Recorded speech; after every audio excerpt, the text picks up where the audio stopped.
السلام علیکم ورحمۃ اللہ۔ امید ہے سارے احباب خیریت سے ہوں گے۔ آج چونکہ رات کو ایک واقعہ ہوا کوٹا کے مقام پر، ایک ہی نہیں، وہاں اکثر جو ہے وہ معاملات ہوتے رہتے ہیں،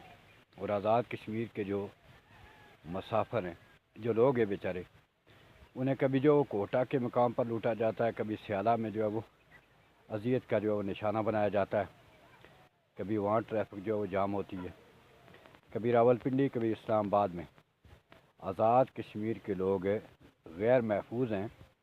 اور اس حوالے سے ستم ظریفی یہ ہے کہ آزاد کشمیر کے حکمران طبقہ جو ان غریبوں سے ووٹ لے کر،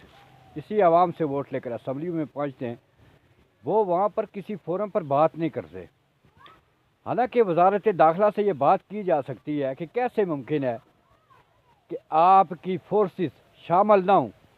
اور اتنے بڑے جو ہے وہ واقعات ہو جائیں۔ رات کو ایک جی ٹی روڈ ہے، اس پر جو وہ ڈکیتیاں ہوتی ہیں، اس پر چوریاں ہوتی ہیں، اس پر ڈاکے ہوتے ہیں، اس پر جو وہ قتل عام جو وہ کیا جاتا ہے، تو پولیس فورس کہاں ہوتی ہے؟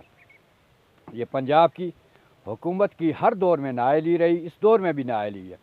اور ایک بات یہ یاد رکھیں، میں آزاد کشمیر کے حکمرانوں سمیت پاکستان کے حکمرانوں کو یہ کہتا ہوں کہ جو رویہ آپ کا ہے، جو معاملات آپ کے ہیں، تو ایسے معاملات میں پھر کل آپ کے لیے مسائل ہوں گے، پھر آپ کے لیے مسئلہ ہوگا، پھر آوازیں اٹھے گی، لوگ آواز اٹھائیں گے، اور آواز اٹھانے والے حق بجانب ہوں گے۔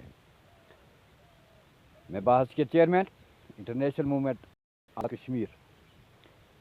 اس رات والے واقعے کی بھرپور مذمت کرتا ہوں اور بھرپور تحقیقات کا مطالبہ کرتا ہوں کہ اس سے پہلے جو قتل ہوئے ان کی تحقیقات، اور ساتھ میں یہ واقعہ کیسے ہو گیا۔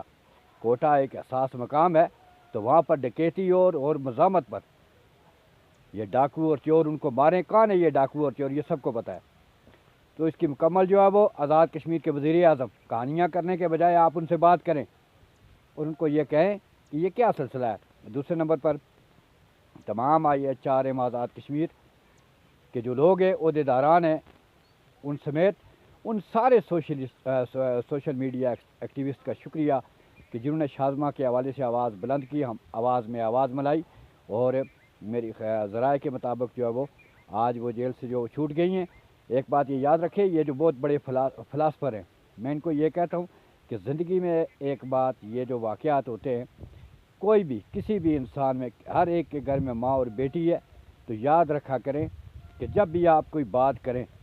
تو گھر میں ماؤں بیٹیوں اپنی سب کو مد نظر رکھ کر بات کیا کریں، اور جہاں کہیں کسی کے ساتھ ظلم ہو، اس ظلم کے خلاف آواز اٹھانا مسلمانیت بھی ہے، انسانیت بھی ہے۔ لاسٹ پر ایک جو ہے وہ شعر آپ کو سناؤں گا اسی حوالے سے کہ کسی درد مند کے کام آ، کسی ڈوبتے کو چھال دے، یہ نگاہ مست کی مستیاں کسی بد نصیب پہ ڈال دے، کسی درد مند کے کام آ، کسی ڈوبتے کو چھال دے۔ ڈوبتے کو اور نہ ڈبوائیں، بس یہی پیغام ہے آج۔